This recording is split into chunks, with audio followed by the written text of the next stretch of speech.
우리 함께 묵상할 하나님의 말씀은 고린도전서 6장 18절부터 20절 말씀, 고린도전서 제6장 18절부터 20절까지의 말씀입니다. 우리 한 목소리로 읽겠습니다. 시작. 음행을 피하라. 사람이 범하는 죄마다 몸 밖에 있거니와 음행하는 자는 자기 몸의 죄를 범하느니라. 너희 몸은 너희가 하나님께로부터 받은 바 너희 가운데 계신 성령의 전인 줄을 알지 못하느냐. 너희는 너희 자신의 것이 아니라 값으로 산 것이 되었으니 그런즉 너희 몸으로 하나님께 영광을 돌리라. 아멘. 아멘. 우리 한번 기도하겠습니다. 살아계셔서 주의 사랑하는 백성들 홀이라도 실족할까 봐 이 하루도 놓지 아니하시고 말씀의 손을 펼치사 주의 사랑하는 백성들 붙들어 주시는 귀한 은혜를 인하여 감사합니다. 오늘도 우리 홀로 살아가지 아니하며 함께 하시는 하나님과 함께 살게 하시고 아버지의 영광을 위하여서 쓰임받는 저희들이 되도록 축복하여 주시옵소서. 이 아침에도 말씀하여 주시는 이 말씀으로 인하여서 이 하루가 복되게, 아니 우리 나머지의 모든 삶의 날들이 복되게 하여 주시옵소서. 감사드리며 예수님의 이름으로 기도하옵나이다. 아멘. 고린도전서 6장에는 크게 두 가지 주제가 담겨져 있는데요. 하나는 먼저는 성도의 문제를 세상에 들고 나가 송사하지 말라는 것이었습니다.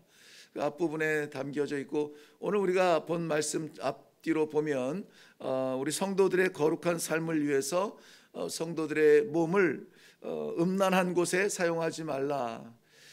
이거는 너희는 거룩하니 거룩한 것을 위하여서 오늘 하루도 살아라, 이렇게 긍정적으로 말씀하셔도 되는데 음란하게 사용하지 말라고 분명하게 말씀하고 계세요.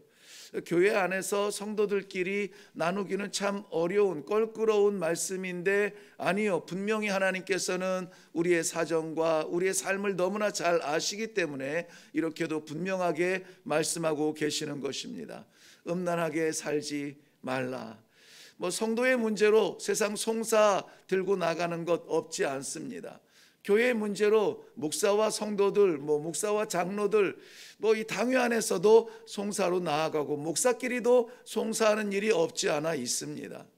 그런데 그것보다, 세상에 드러나서 부끄러운 것보다 세상이 알지 못하는 감추어진 죄악은 없는 것처럼 우리가 오해할 수가 있는데요, 하나님 앞에 감추어지는 것은 없습니다.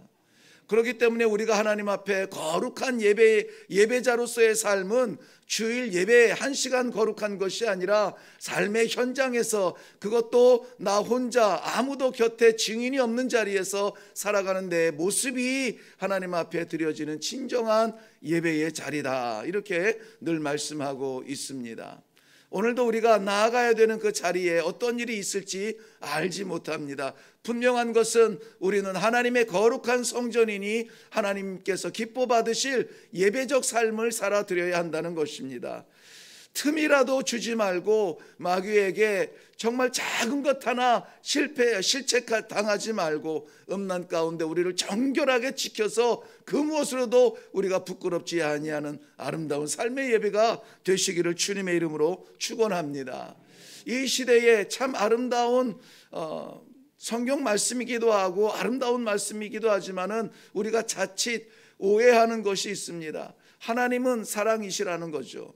우리는 하나님은 사랑이시라고 하는 그 고결한 하나님의 무한하신 사랑, 그것에 의지하여서 살아갈 수밖에 없습니다.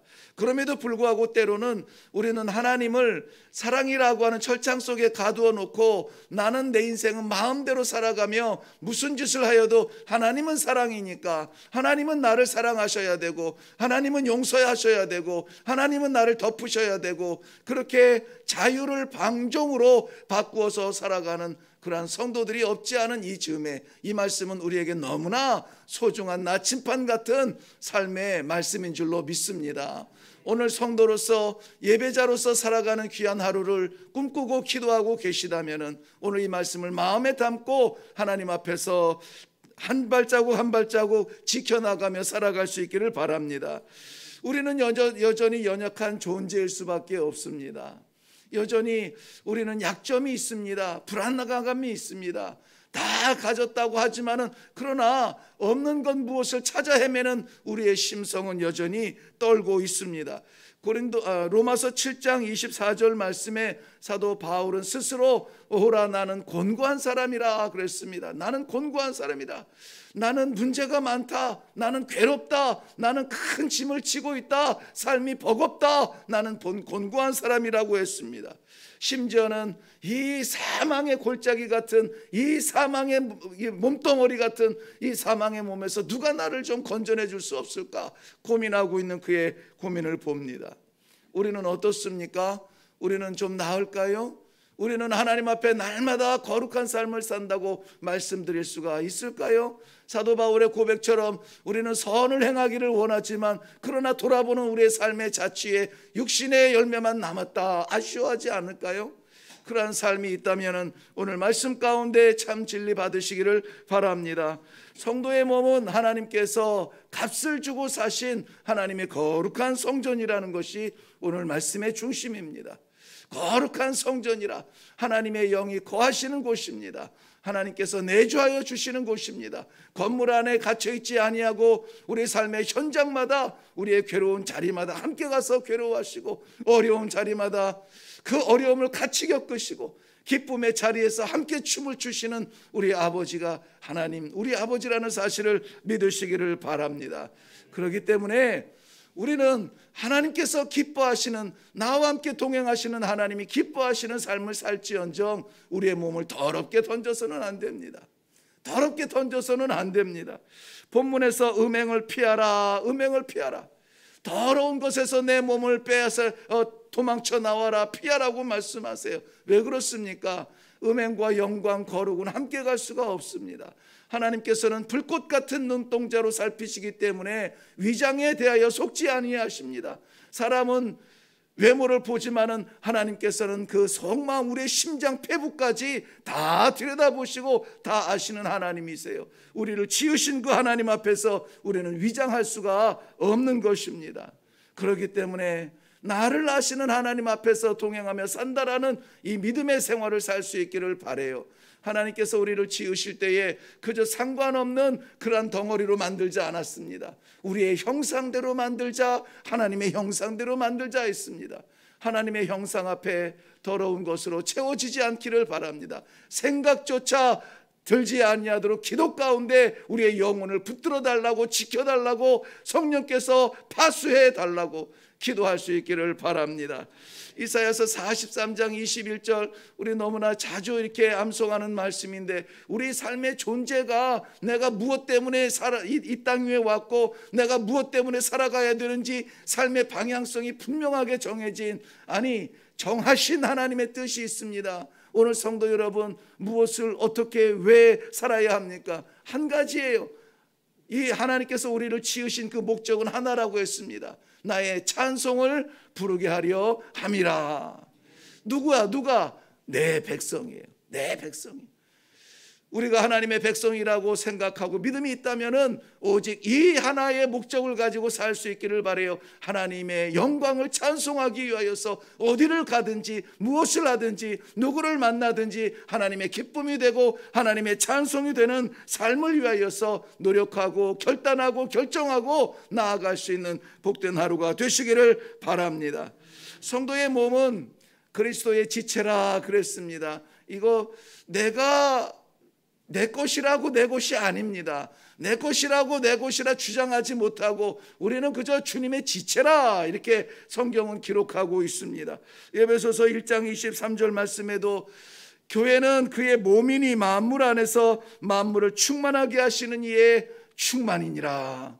충만 넘친다는 것입니다. 만물을 넘치게 주시는 하나님 앞에 그 지체로 살아가는데 뭐 이것 부족하고 저것 없다 이렇게 가슴 졸여가면서 그렇게 살지 말라는 것입니다. 그저 우리 몸뚱아리에 머리 붙어 있으면 사는 겁니다. 그 머리 붙어 있으면 우리에게는 기회가 있는 것입니다. 머리 붙어 있으면 뭐라도 할 수 있습니다. 그 머리가 뭐라고요? 예수 그리스도라고요. 우리의 머리 대신 예수 그리스도가 나와 함께 있다면, 우리와 함께 있다면 우리는 뭐라도 할 수 있어요. 죽지 않습니다. 살 수 있습니다. 그 머리가 우리에게 명령하시는 대로만 따라가며 순종할 수 있는 귀한 하루가 되시기를 바랍니다. 고린도 지역의 그 사회적인 풍습 때문에, 그 풍요로움 때문에, 풍요로움이 저들의 자유를 방종하게 만들고 그 윤리적 타락, 심지어는 어제 우리 말씀 묵상했죠. 아비의 아내를 범한 그러한 이 근친 상간의 범죄까지 그렇게 사회적으로 아무렇지도 않게 일어나는 것, 교회 안까지 들어왔다고 했어요. 이 시대는 좀 낫나요? 이 시대는 좀 거룩합니까? 이 시대는 좀 깨끗할까요? 전혀 그러지 않습니다. 오히려 그 연령대가 더 넓어지고 더 낮아지고 이 시대의 젊은 아이들, 어린 아이들의 그 성 문제를 우리가 생각하면 끔찍하고 몸소리 칠 만큼 가까이에 와 있고 우리 집안에 들어와 있다라고 하는 사실, 거부할 수 없는 진리, 진실인 것을 우리 너무나 잘 알 수 있습니다. 우리가 아이들이 보고 사는 게 그래요. 보고 사는 게 그렇습니다. 폭력적이고 성적이고 이러한 세상 속에서 어떻게 우리가 거룩을 유지합니까? 어떻게 우리가 하나님을 찬송하며 살 수 있습니까? 어떻게 우리 인격적으로 그것을 이길 수가 있습니까? 어떻게 말씀 없이, 어떻게 기도 없이 이 거룩을 유지할 수 있을까요? 어떻게 찬송할 수 있습니까? 저는 성경에서 그렇게 표현되지는 않았지만 분명히 믿는 것은 성도가 말씀 없이 기도 없이 거룩할 수 없다는 것을 믿어요. 왜냐하면 우리 스스로가 생각할 때에 너무나 연약하잖아요. 너무나 부족하지 않습니까? 그저 우리의 약점을 너무나 잘 아는 사탄의 얄팍한 시험 앞에서도 우리는 혹혹하고 넘어가는 거예요. 그러므로 무엇보다 세상에 가질 것이 많이 있지만은 그저 우리의 오른손에는 말씀, 왼손에는 기도, 오른발에는 말씀, 왼손에는 찬송, 철저하게 이 신앙 속에서 살려고 작정하고 몸부림치지 아니하면은 이 교활한 사탄 마귀가 우리에게 침노할 것이라고 하는 긴장감을 가지고 오늘도 하나님께서 허락하신 거룩한 성전, 아름다운 성전, 향기나는 성전, 하나님을 향하여서 끊임없는 제사와 찬송이 울려 퍼지는 그러한 성전으로서 이 세상에 우뚝 서시기를 주님의 이름으로 축원합니다. 오늘 흔들리지 마시고, 오늘 두려워하지 마시고, 답답해하지 마시고, 오직 이 성도의 이 한 길 하나님 찬송 위하여서 드려진 내 몸, 우리 하나님께서 함께 가시는 내 생활, 우리 하나님께서 기뻐 받으실 제사, 이것만 생각하시고 오늘 하루는 그저 뚝 떼서 하나님 앞에 드려봄이 어떨까요? 기도하겠습니다. 살아계신 아버지, 내 의지대로 도덕적으로 윤리적으로 지켜갈 수 있으나 여지없이 스며들어오는, 여지없이 틈타고 파고 들어오는 이 악한 시험들, 누구라서 여기에서 자유할 수가 없습니다. 다 그 유혹 앞에 노출되어 있고 그저 손 한 손가락 하나만 까딱하면은 그 세계에 빠져들 수밖에 없는 이 풍요 속에 살고 있습니다. 그런데 우리 하나님께서 주의 사랑하는 백성들과 함께 가고 싶으셔서, 오염되는 것 싫으셔서, 거룩한 것 보고 싶으셔서 오늘도 이 아침에 말씀을 주셔서 너는 내가 십자가 피값 주고 산 내 것이라, 네 것이 아니라 나의 아름다운 성전이라, 향기를 내는 성전이라 말씀하여 주시고 다시 한번 우리의 정체성을 깨닫게 하시니 감사합니다. 사랑하는 주의 백성들, 음란에 유혹받지 않게 하시고 유혹받더라도 이기게 하여 주시옵시고, 사랑하는 성도들의 가정에 이 악한 것들, 음란의 유혹들이 파고들어오지 못하도록 우리 하나님께서 막아 주시옵소서. 오늘도 거룩한 예배의 자리들이 되게 하여 주실 줄로 믿사옵고 예수님의 이름으로 기도하옵나이다. 아멘. 아멘.